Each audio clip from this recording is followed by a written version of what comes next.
A ideia da Amazônica Mundi foi primeiro um PMV de uma saída de utilização do bagaço do caju, da fibra do caju, e agora Uhum. esse caminho é que, na verdade, a gente pode vender a solução também para outras indústrias. Então, por exemplo, um blend completo. Então, a Amazônica Mundi, ela é uma food tech, ela vende produtos alimentícios, ela vende produtos acabados, congelados. Existem várias empresas fazendo proteínas vegetais plant-based no mundo, ao redor do mundo, mas elas fazem basicamente uma mistura de ingredientes. Do jeito que a gente está fazendo, não tem. A Amazônica está criando, ela está criando um caminho de escalar e de transformar isso industrialmente viável pelos os seus próprios ingredientes, os seus próprios insumos. E isso nenhuma empresa faz. O que eles fazem é misturar ingredientes e sair um hambúrguer, por exemplo. A ideia nasceu em 2016, 2020, novembro de 2020, a gente lançou os produtos no mercado. Então, foram aí as pesquisas, o projeto, até ela ir parar na prateleira. A Amazônica, ou qualquer empresa que eu tenho criado, é muito maior do que eu. Então, ela tem um propósito, ela tem famílias que dependem, trabalham, projetos de pesquisa que tem que ir para frente no país. O Brasil precisa começar a exportar mais tecnologia. Então, eu acho que é muito maior do que eu. A gente tem um trabalho junto com a UFRJ, que é na parte de nutrição, onde nós estamos nacionalizando a isolado proteico de ervilha, que serve para suplemento proteico. Então, independente de como você vai fazer, é uma aplicação diversa. Porque a ideia é não só abastecer a Amazônica, mas também você ter a segurança alimentar do seu ingrediente, você ter o controle total da cadeia e você também poder ofertar isso no mercado numa empresa de ingredientes que hoje faz parte da nossa companhia. A gente conseguiu levantar um dinheiro junto com o governo do estado e o que possibilitou a gente ter nosso P&D lá dentro da UFRJ. Hoje é uma patente, são 2 países que possuem essa patente, o Canadá e a Bélgica. Nós não vamos quebrar a patente deles, nós vamos fazer um formato novo de produção da pea protein, né, da yellow pea protein. Então, isso vai possibilitar que o custo, a gente consiga chegar no mercado mais barato e aí que as pessoas possam ter mais acesso à diversidade das proteínas. Que traz para a gente uma solidez maior e a gente, na verdade, o que a gente conseguiu fazer vai se viabilizar 2 commodities para o país. Então, plugada numa indústria de suco, você despolpa, primeira coisa do caju, você tira a castanha, é o que tem o maior valor, depois você aperta, tira o suco, e o bagaço era jogado, mas porém o bagaço ele é rico em fibra. Então, fibra é negociada em dólar e ela ajuda a fechar a cajucultura, porque no mínimo na planilha você tinha que vender um caju por 60 centavos. Hoje você, diante do mercado, da agressividade do mercado, você não consegue. Você consegue vender ela em 40 centavos e você joga o resto fora. Você, viabilizando a fibra, você consegue subir para esses 60 centavos e tornar a cajucultura sustentável de novo no país. Então, o que a gente vai fazer? A gente vai plugar dentro de uma empresa de sucos, que fica no Rio Grande do Norte. Ela vende ela não tem uma marca, ela só faz a polpa e vende para marcas. Nós vamos plugar do lado dela uma planta onde, quando o bagaço que ia para a lixeira, ia para o descarte, ele já vai correr direto numa esteira para poder ser feita a fibra alimentar e ali ensacada e de lá vai ser vendida. Então, esse é um outro braço da companhia e isso possibilita um pipeline de produtos também para a Amazônica infinito. É uma biorefinaria que está sendo montada, ela vai ser montada no Rio Grande do Norte, ela está em parceria junto com a Embrapa. Então, se a gente quiser trabalhar com iogurtes funcionais, com suplemento alimentar, então até tentar aproveitar o alimento no total e criar o valor agregado. Não fazer a compostagem onde você na verdade, você joga fora o final, onde você teria um valor maior, né? Eu acho que é interessante porque é mais uma... Na Europa, as pessoas estão acostumadas a fazer compostagem com os frutos que são jogados fora, e aqui a gente está pegando e trazendo um valor agregado absurdo a ele e transformando isso em novos alimentos. Só que a gente teve que começar a companhia vendendo produto, porque aqui, diferentemente da Europa, no Brasil você não tem muito dinheiro de pesquisa.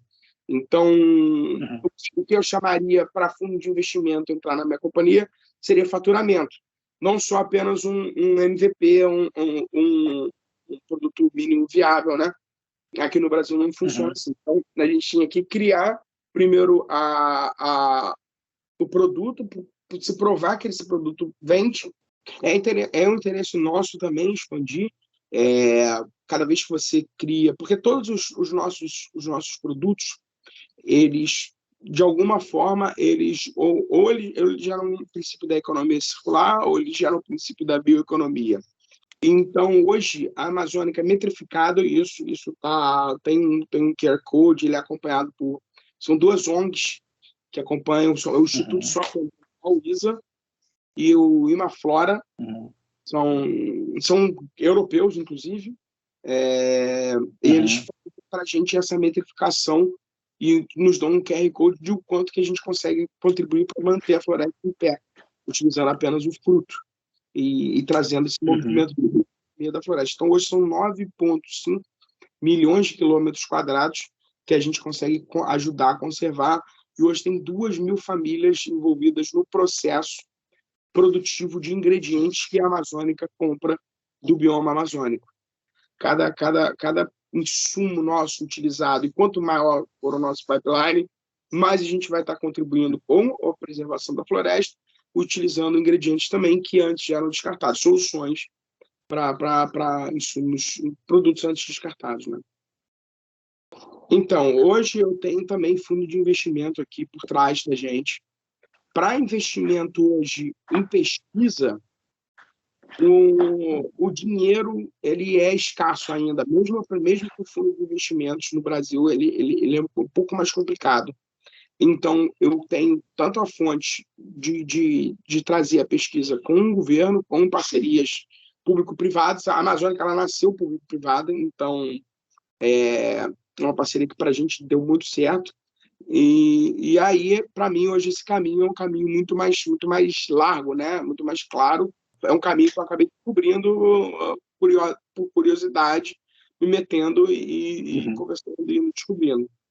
Eu tenho duas entradas, essas parcerias público-privadas, e eu tenho um fundo por trás que suporta a Amazônica Mundi no seu fluxo de caixa, e aí por aí em diante, expansão de mercado e tudo mais. O Global Food Summit, que eu participei, foi exatamente por conta de ser uma empresa única hoje no mundo fazendo nesse formato.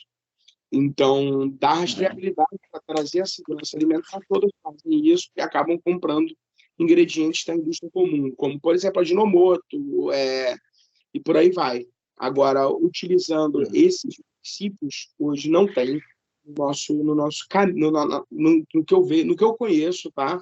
No mundo, pelos países que eu rodei. Nesses países que eu não vi, e foram cases de estudo. Então, a Amazônica, ela, em Wageningen, que é a universidade na Holanda, ela acabou sendo um case lá dentro, em Londres, pelo NIAB, que é o equivalente como se fosse a Embrapa Londrina. Eles também não faziam ideia que isso existia. Então, quando eles entenderam o projeto, eles acabaram...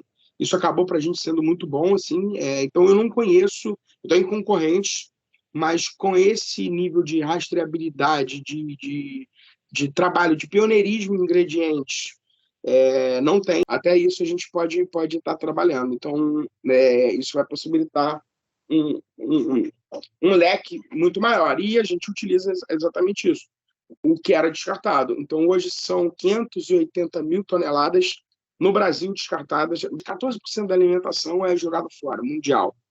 Vai lembrar que o Brasil é o 14º produtor de caju, apesar de ser um produto nacional, apesar de ser um fruto nacional brasileiro. Os países da África ultrapassaram o Brasil na produção, mas eles só utilizam a castanha, o que é pior ainda. Então, o descarte do caju ele é maior do que a gente imagina. Então, esse modelo, ele já foi, alguns países da África já vieram visitar a Embrapa com a ideia de tentar replicar isso lá, e aí nós faríamos parte desse projeto também. Eu posso vender para eles a solução de um produto pronto. Então, ele vai comprar de mim o bagaço do caju, ele vai comprar de mim a ervilha, ele vai comprar as pimentas e vai chegar para ele tudo lá e ele vai simplesmente colocar água, óleo, se ele for fazer hambúrguer, se ele for fazer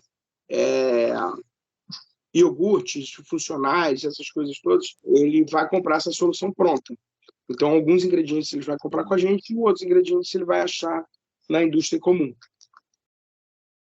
O crescimento também é orgânico, mas agora a gente está com uma responsável agora aqui dentro da companhia.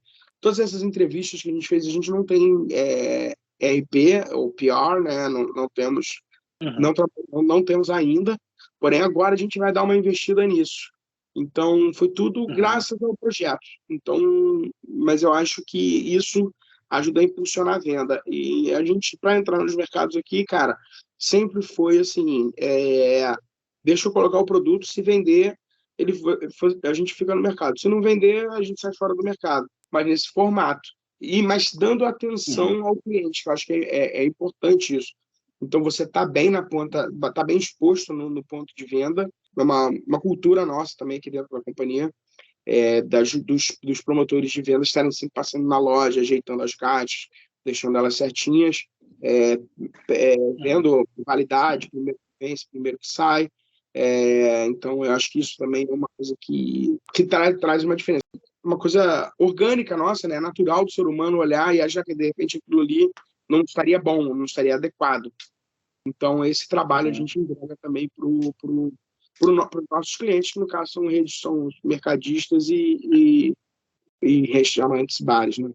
Mas aí tem um mercado ainda gigantesco para a gente explorar, mas eu acho que o certo é fazer com, assim, que eu fico vendo, é a gente fazer isso organicamente também, porque quando você força muito a venda, você acaba tendo problemas, né, depois para poder administrar isso tudo.